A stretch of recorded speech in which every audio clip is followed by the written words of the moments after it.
तो क्लास 12 की फिजिक्स विषय के अंतर्गत मैं आप सभी लोगों को चैप्टर नंबर 1 पढ़ा रहा हूं, जिसका नाम है वैद्युत आवेश तथा क्षेत्र। इस चैप्टर की अभी तक जो है टोटल 3 क्लासें हो चुकी हैं। आज हमारे इस चैप्टर की ये चौथी क्लास है, ठीक है। और आप सभी लोगों को मैंने बोला है कि आप लोगों को हम बोर्ड एग्जाम तक लगातार क्लासें प्रोवाइड करेंगे।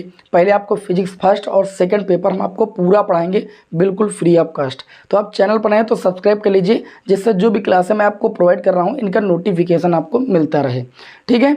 और बाकी अगर आपका कोई लेक्चर छूटा है या कोई क्लास आपकी जो छूटी है उसको आप करना चाह रहे हैं, तो मैंने प्लेलिस्ट में सारी क्लासें एकदम क्रम से सेव कर दी हैं। प्लेलिस्ट का लिंक आपको इस वीडियो के कमेंट बॉक्स में हमने दे दिया है, आप देख सकते हैं, वहाँ से जो भी क्लास छूटी है आप कर लीजिए। आज ये हमारी चौथी क्लास है और चौथी क्लास में यहाँ पर हम सीखेंगे कि वैद्युत द्विध्रुव क्या होता है। सबसे पहले हम जानेंगे कि वैद्युत द्विध्रुव क्या है, वैद्युत द्विध्रुव आघूर्ण क्या है और वैद्युत द्विध्रुव के कारण उत्पन्न वैद्युत क्षेत्र की तीव्रता का व्यंजक 2 स्थितियों में ज्ञात करना है, अच्छी और निरक्षीय स्थिति में। तो यहाँ पर चलिए सबसे पहले जान लेते हैं कि वैद्युत द्विध्रुव क्या होता है। वैद्युत का मतलब मैंने बताया है परिभाषा में आवेश, ठीक है। द्वि का मतलब क्या होता है, दो, ध्रुव का मतलब पोल, ठीक है। तो 2 आवेश यहाँ पर ध्यान दीजिएगा। ये एक देखिए निकाय होता है। वैद्युत द्विध्रुव क्या होता है, निकाय होता है, एक सिस्टम होता है। इसमें 2 आवेश होते हैं, एक आपका माइनस क्यू आवेश होता है, एक आपका प्लस क्यू आवेश होता है। और ये दोनों आवेश एक दूसरे से अल्प दूरी 2l पर क्या होते हैं, स्थित होते हैं। इसको बिंदु ए नाम दे देते हैं और इसको बिंदु बी नाम दे देते हैं। और इसी चीज़ को हम क्या कहते हैं, इसी सिस्टम को हम क्या कहते हैं, वैद्युत द्विध्रुव कहते हैं। आप इस निकाय या इस सिस्टम में देख सकते हैं कि 2 आवेश हैं, एक प्लस क्यू है, एक माइनस क्यू है। दोनों का परिमाण सेम है, आप देख सकते हो, यहाँ पर भी क्यू है, यहाँ पर भी क्यू है। और दोनों की प्रकृति विपरीत है, एक की ऋणात्मक और एक की धनात्मक है। और दोनों के बीच की दूरी कितनी है, 2l। 2l को अल्प दूरी के नाम से हम यहाँ पर जानेंगे। तो परिभाषा इसकी क्या बन जाएगी, वैद्युत द्विध्रुव की बन जाएगी, परिमाण में समान और प्रकृति में विपरीत आवेश जब एक दूसरे से अल्प दूरी 2l पर स्थित होते हैं तो ये एक द्विध्रुव का निर्माण करते हैं, जिसे हम कहते हैं वैद्युत द्विध्रुव यानी इलेक्ट्रिक डिपोल। तो परिभाषा क्या होगी, एक बार अगेन और सुनेंगे। परिमाण में समान और प्रकृति में विपरीत आवेश जब एक दूसरे से अल्प दूरी पर स्थित होते हैं तो वे एक द्विध्रुव का निर्माण करते हैं, जिसे हम वैद्युत द्विध्रुव कहते हैं। वैद्युत द्विध्रुव के लिए हम एग्जाम्पल भी लिख सकते हैं। अनेक अणु जैसे HCl है, ठीक, HBr है, ठीक है, NH3 है, CH4 है, ठीक है। ये जो आपके अणु हैं ये वैद्युत द्विध्रुव है। क्या है भाई, वैद्युत द्विध्रुव। जैसे भी HCl को तोड़ेंगे H+Cl- आयन में टूटेगा कि नहीं टूटेगा, ठीक। तो ये क्या है, आपका वैद्युत द्विध्रुव है। इसी तरीके से HBr भी आपका वैद्युत द्विध्रुव है, NH3 भी आपका वैद्युत द्विध्रुव है। मैंने उदाहरण आपके सामने लिख दिए। कभी कभी एग्जाम में क्वेश्चन आता है कि निम्न में से कौन सा वैद्युत द्विध्रुव नहीं है या निम्न में से कौन सा वैद्युत द्विध्रुव है। 4 ऑप्शन दे देंगे, आपको टिक करना रहेगा, ठीक है। तो वैद्युत द्विध्रुव की परिभाषा भी समझ में आ गई और वैद्युत द्विध्रुव के एग्जाम्पल भी मैंने आपको यहाँ पर बता दिए। अब चलिए आगे बढ़ेंगे। आगे यहाँ पर हम जानेंगे वैद्युत द्विध्रुव आघूर्ण क्या होता है। वैद्युत द्विध्रुव आघूर्ण, तो अगली हेडिंग लगा लीजिए वैद्युत द्विध्रुव आघूर्ण, ठीक है। चलिए भाई, नोट्स अगर आप सभी लोगों को चाहिए बिल्कुल फ्री ऑफ कॉस्ट तो हमारे Telegram channel Balaji study motion को ज्वाइन कर लीजिए। टेलीग्राम पर सर्च कीजिए बालाजी स्टडी मोशन और ज्वाइन हो जाइए। आपको वहां पर जो है notes free of cost provide कर दी जाएंगे। वैद्युत द्विध्रुव आघूर्ण क्या होता है, वैद्युत द्विध्रुव आघूर्ण को हम P अक्षर से प्रदर्शित करते हैं। जो ये आपका वैद्युत द्विध्रुव मैंने अभी आपको बताया है, परिभाषा क्या बताई, परिमाण में समान और प्रकृति में विपरीत आवेश जब एक दूसरे से अल्प दूरी पर रखे होते हैं तो ये एक वैद्युत द्विध्रुव का निर्माण करते हैं। तो ये जो वैद्युत द्विध्रुव की परिभाषा मैंने बताई, इन वैद्युत द्विध्रुव में दोनों आवेशों में से किसी एक आवेश का हम परिमाण ले लें, क्योंकि दोनों आवेशों का तो परिमाण बराबर है, और दोनों आवेशों के बीच की दूरी ले लें और इन दोनों का जो मल्टीप्लाई होगा इसी को हम कहते हैं वैद्युत द्विध्रुव आघूर्ण। परिभाषा यहाँ से भी बन गई आपकी कि वैद्युत द्विध्रुव के दोनों आवेशों में से किसी एक आवेश का परिमाण और इसके बीच की दूरी के गुणनफल को हम वैद्युत द्विध्रुव आघूर्ण क्या कहते हैं। क्या कहते हैं भाई, वैद्युत द्विध्रुव आघूर्ण। एक बार अगेन सुनिएगा, वैद्युत द्विध्रुव के दोनों आवेशों में से किसी एक आवेश का परिमाण और उसके बीच की दूरी के गुणनफल को हम क्या कहते हैं भाई, वैद्युत द्विध्रुव आघूर्ण कहते हैं। वैद्युत द्विध्रुव आघूर्ण एक कैसी राशि है, तो आप कहेंगे वैद्युत द्विध्रुव आघूर्ण आपकी एक सदिश राशि है। इसकी दिशा होती है, ठीक है, परिमाण तो है दोनों में लेकिन इसमें क्या होती है, दिशा भी होती है। वैद्युत द्विध्रुव आघूर्ण की जो दिशा होती है वो माइनस से किधर की ओर होती है, प्लस की ओर होती है। आप देख सकते हो यहाँ पर माइनस क्यों आवेश, यहाँ पर प्लस क्यों आवेश। तो वैद्युत द्विध्रुव आघूर्ण की दिशा किधर से किधर की ओर होती है, माइनस क्यों आवेश से प्लस क्यों आवेश की ओर होती है। क्लियर हुई इतनी बात कि नहीं क्लियर हुई, ठीक है। तो वैद्युत द्विध्रुव आघूर्ण के बारे में पता चल गया। अब यहाँ पर हम मात्रक को जान लेते हैं कि इसका मात्रक क्या होता है। मात्रक निकालना है, P का मात्रक निकालना है। तो देखिए आवेश और दूरी का ही तो गुणनफल है। आवेश का मात्रक क्या होता है, तो आप कहेंगे कूलाम होता है, और दूरी का मात्रक 2l है, अल्प दूरी है, दूरी का मात्रक होता है मीटर, तो कूलाम मीटर क्या हो जाएगा, इसका मात्रक हो जाएगा। याद रहेगा सभी लोगों को। विमा की अगर हम बात करें तो विमा भी आप आसानी के साथ निकाल सकते हैं। कूलाम की विमा होती है AT, क्योंकि कूलाम क्यों बराबर IT होता है। I की विमा A और T आपका समय की विमा हो गई, और उसके बाद मीटर की विमा L हो जाएगी। जब कंबाइंड करेंगे तो ये आपकी विमा आ जाएगी LTA। तो वैद्युत द्विध्रुव आघूर्ण कैसी राशि है, सदिश राशि है। इसकी दिशा ऋण चिन्ह से या ऋणात्मक आवेश से धनात्मक आवेश की ओर होती है। ठीक है, इसका मात्रक कूलाम मीटर होता है, इसकी विमा LTA होती है। अब चलिए भाई इसे आप नोट कर सकते हो, मैंने परिभाषा आपके समक्ष बोल दिया है, नोट्स के बारे में बता दिया आपको कैसे मिल जाएंगे। ठीक है, और बाकी है यहाँ पर हम अगले टॉपिक की ओर चलते हैं। अगला जो हमारा टॉपिक होगा वो क्या होगा, अगला टॉपिक हमारा होगा वैद्युत द्विध्रुव के कारण उत्पन्न वैद्युत क्षेत्र की तीव्रता। ठीक है, तो सभी लोग भाई अगली हेडिंग लगा लीजिए, वैद्युत द्विध्रुव के कारण उत्पन्न वैद्युत क्षेत्र की तीव्रता। किसके कारण भाई, अभी मैंने वैद्युत द्विध्रुव के बारे में जाना, तो यहाँ पर लिखेंगे वैद्युत द्विध्रुव के कारण, वैद्युत द्विध्रुव के कारण उत्पन्न वैद्युत क्षेत्र की तीव्रता, उत्पन्न वैद्युत क्षेत्र की तीव्रता, वैद्युत द्विध्रुव के कारण उत्पन्न वैद्युत क्षेत्र की तीव्रता। वैद्युत द्विध्रुव के कारण उत्पन्न वैद्युत क्षेत्र की तीव्रता की अगर हम बात करें तो वैद्युत द्विध्रुव के कारण उत्पन्न वैद्युत क्षेत्र की तीव्रता हम दो स्थितियों में प्राप्त करेंगे। पहली स्थिति होती है अक्षीय स्थिति, अक्षीय स्थिति में, और दूसरी स्थिति होती है निरक्षीय स्थिति में। तो सबसे पहले यहाँ पर आज हम सीखेंगे अक्षीय स्थिति में वैद्युत क्षेत्र की तीव्रता। इसके लिए क्या करेंगे, चूंकि हमें वैद्युत द्विध्रुव के कारण उत्पन्न वैद्युत क्षेत्र की तीव्रता ज्ञात करनी है, इसके लिए सबसे पहले हम एक वैद्युत द्विध्रुव का निर्माण करेंगे। ठीक है, वैद्युत द्विध्रुव में मैंने अभी आपको बताया दो आवेश होते हैं, एक माइनस क्यू आवेश होता है और एक प्लस क्यू आवेश। माइनस क्यू आवेश आपको यहीं पर रखना है, क्योंकि वैद्युत द्विध्रुव आघूर्ण की जो दिशा होती है वो माइनस क्यू आवेश से प्लस क्यू आवेश की ओर होती है। ये आपका बिंदु A हो गया और ये आपका बिंदु B हो गया। दोनों आवेशों के बीच की दूरी कितनी हो गई, तो आप कहेंगे 2l हो गई। ठीक है, ये वैद्युत द्विध्रुव का मध्य बिंदु हो गया O, तो आप ये कह सकते हैं कि ये वाली दूरी कितनी हो जाएगी L और ये वाली दूरी कितनी हो जाएगी L, क्योंकि O पॉइंट क्या है, मध्य बिंदु है। तो इस वैद्युत द्विध्रुव के कारण हमको अक्षीय स्थिति में वैद्युत क्षेत्र की तीव्रता का व्यंजक ज्ञात करना है। ठीक है, तो सबसे पहले हम क्या लिखेंगे, हम लिखेंगे कि हमारे पास माना एक वैद्युत द्विध्रुव AB है। क्या है, माना हमारे पास एक वैद्युत द्विध्रुव AB है जो कि माइनस क्यू और प्लस क्यू आवेशों से मिलकर बना है, जिनके बीच की दूरी कितनी है, 2l है। मध्य बिंदु क्या है, O। ये एक ऐसे माध्यम में स्थित है जिसका परावैद्युतांक कितना है भाई, K। हम एक ऐसे माध्यम में से स्थित करते हैं जिसका परावैद्युतांक क्या है, K। ठीक है, तो इस द्विध्रुव के कारण अक्षीय स्थिति में वैद्युत क्षेत्र की तीव्रता का व्यंजक प्राप्त करने के लिए वैद्युत द्विध्रुव के मध्य बिंदु O से स्मॉल r मीटर की दूरी पर, यहाँ से मध्य बिंदु O से लेकर के स्मॉल r मीटर की दूरी पर, यहाँ पर हमें एक बिंदु P ले लेते हैं, जहाँ पर हमें दोनों आवेशों के कारण माइनस क्यू और प्लस क्यू आवेशों के कारण उत्पन्न वैद्युत क्षेत्र की तीव्रता का परिणामी तीव्रता का व्यंजक प्राप्त करना है। ठीक है, तो यहाँ पर आपका जो बिंदु P है ये मध्य बिंदु O से r मीटर की दूरी पर है, अर्थात यहाँ से यहाँ तक की जो डिस्टेंस है वो r मीटर की डिस्टेंस है।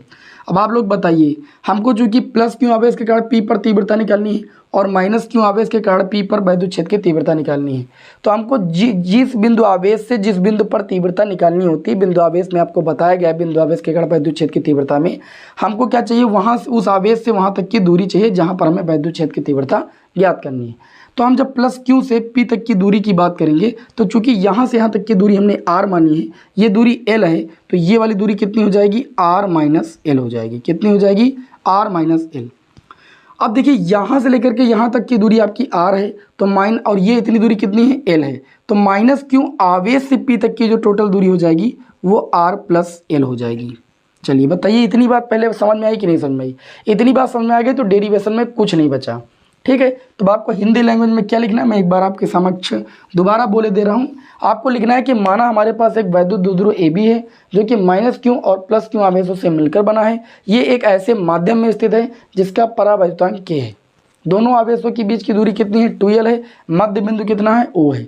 वैद्युत द्विध्रुव के कारण अक्षीय स्थिति में वैद्युत क्षेत्र की तीव्रता का व्यंजक ज्ञात करने के लिए मध्य बिंदु O से r मीटर की दूरी पर एक बिंदु P लेते हैं, ठीक है, एक बिंदु P लेते हैं, जहां पर हमें दोनों आवेशों के कारण उत्पन्न वैद्युत क्षेत्र की परिणामी तीव्रता का व्यंजक क्या करना भाई, प्राप्त करना है। मान लेते हैं कि प्लस क्यू आवेश के कारण जो वैद्युत क्षेत्र की तीव्रता है वो आपकी E1 है, और माइनस क्यू आवेश के कारण जो यहाँ पर बिंदु P पर वैद्युत क्षेत्र की तीव्रता है वो आपकी कितनी E2 है। चूंकि वैद्युत क्षेत्र की तीव्रता एक सदिश राशि है तो इसमें दिशा होती है, मैंने आपको बताया है, धन आवेश से ऋण आवेश की ओर होती है। तो जब हम प्लस क्यू आवेश के कारण वैद्युत क्षेत्र की तीव्रता बिंदु P पर निकालेंगे तो ये बाहर की ओर होगी, और जब हम माइनस क्यू आवेश के कारण वैद्युत क्षेत्र की तीव्रता निकालेंगे तो ये अंदर की ओर होगी। क्यों? क्योंकि वैद्युत क्षेत्र की तीव्रता की दिशा प्लस से माइनस की ओर होती है। जब हम प्लस क्यू आवेश के कारण बिंदु P पर वैद्युत क्षेत्र की तीव्रता निकालेंगे तो प्लस से माइनस की ओर, यानी इसकी तीव्रता क्या होगी भाई, बाहर की ओर होगी। और जब माइनस क्यू आवेश के कारण निकालेंगे तो चूंकि मैंने बताया तीव्रता प्लस से माइनस की ओर होती है, तो इधर माइनस मतलब आपकी दिशा इधर हो जाएगी, ठीक है। तो जब माइनस क्यू आवेश के कारण तीव्रता निकालेंगे तो इसकी डायरेक्शन इधर की ओर होगी, और जब प्लस क्यू आवेश के कारण वैद्युत क्षेत्र की तीव्रता निकालेंगे तो उसकी डायरेक्शन उधर की ओर होगी, ठीक है। तो चलिए यहाँ पर सबसे पहले हम निकालते हैं प्लस क्यू आवेश के कारण। प्लस क्यू ये क्या है, बिंदु आवेश ही तो है।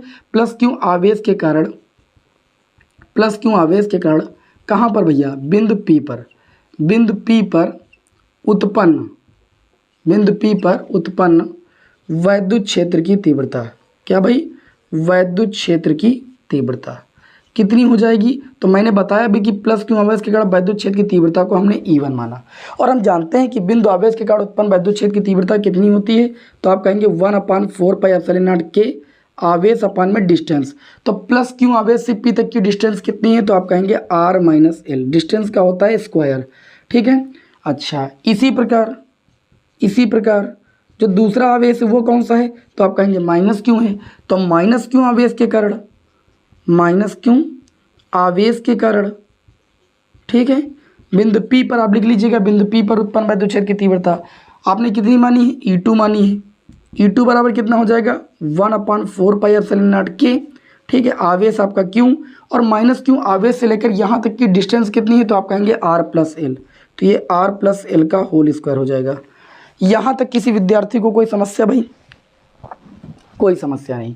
अब चूंकि आपने देखा कि जब हमने प्लस क्यू आवेश के कारण P पर तीव्रता निकाली, तो चूंकि वैद्युत क्षेत्र की तीव्रता की जो दिशा होती है वो प्लस से माइनस की ओर होती है, तो उसकी दिशा क्या हो जाएगी, उधर की ओर हो जाएगी। चूंकि इधर प्लस है तो उधर की ओर ही होगी। अब जब माइनस क्यू आवेश के कारण निकालेंगे तो इधर माइनस है और तीव्रता प्लस से माइनस की ओर होती है, तो माइनस इधर है तो तीव्रता की दिशा इधर की ओर हो जाएगी।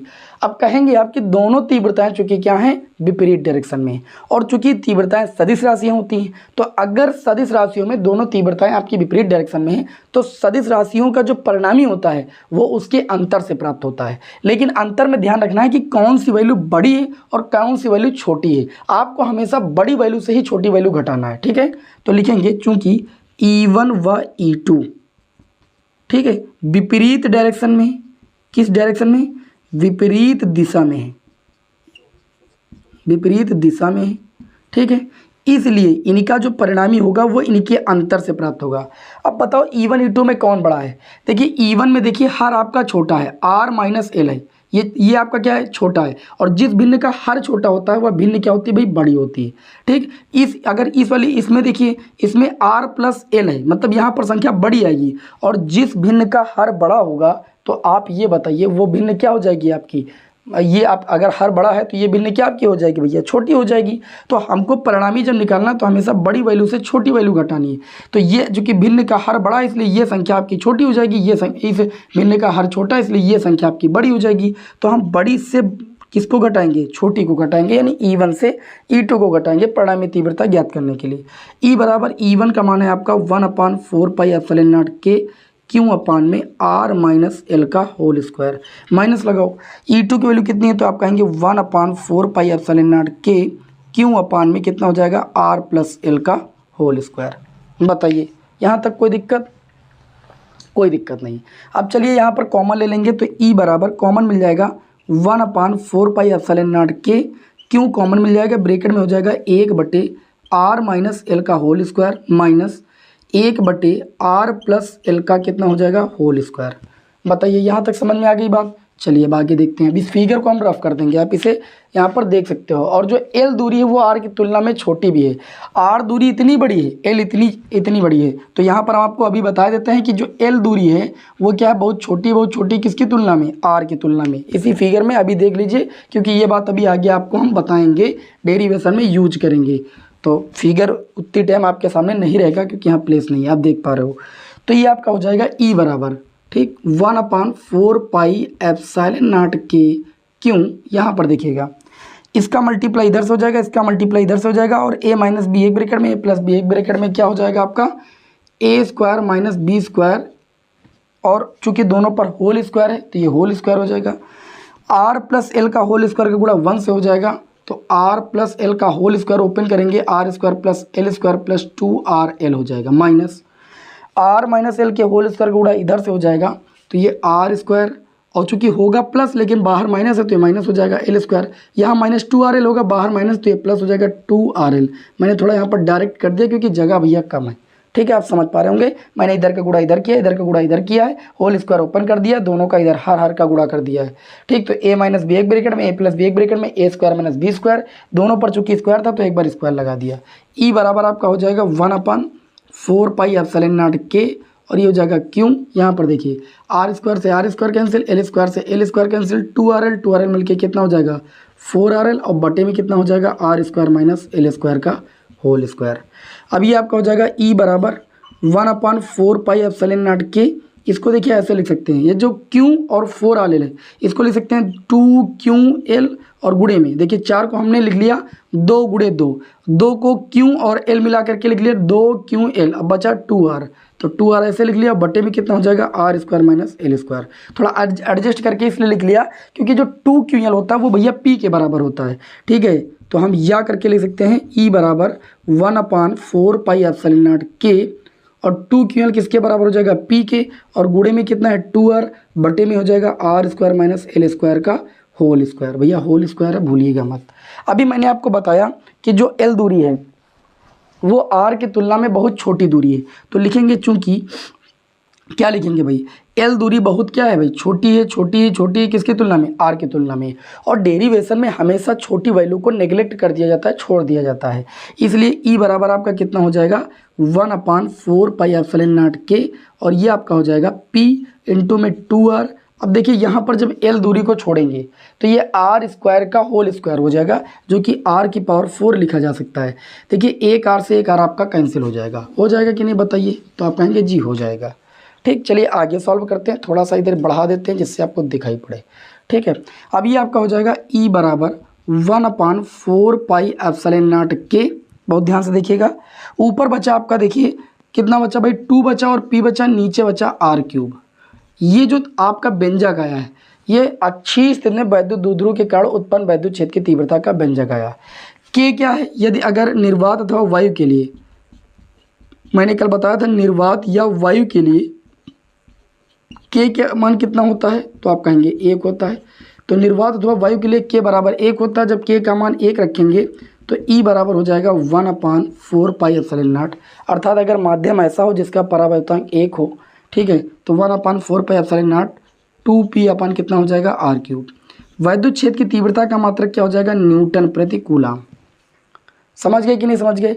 अब जब मैंने बिंदु आवेश के कारण वैद्युत क्षेत्र की तीव्रता निकाली थी तो उसमें जो वैद्युत क्षेत्र की तीव्रता आई थी वो दूरी के वर्ग के व्युत्क्रमानुपाती आई थी, और इसमें देखिए भाई, इसमें जो वैद्युत द्विध्रुव के कारण वैद्युत क्षेत्र की तीव्रता निकाली, इसमें दूरी के घन के यानी दूरी के क्यूब के व्युत्क्रमानुपाती आई है। द्विध्रुव के कारण जो वैद्युत क्षेत्र की तीव्रता होती है वो दूरी के क्यूब के व्युत्क्रमानुपाती होती है, जबकि बिंदु आवेश के कारण जो वैद्युत क्षेत्र की तीव्रता होती है वो दूरी के वर्ग के व्युत्क्रमानुपाती होती है। ये रिलेशन आपके एग्जाम में आया है, ये प्रश्न में पूछा गया है।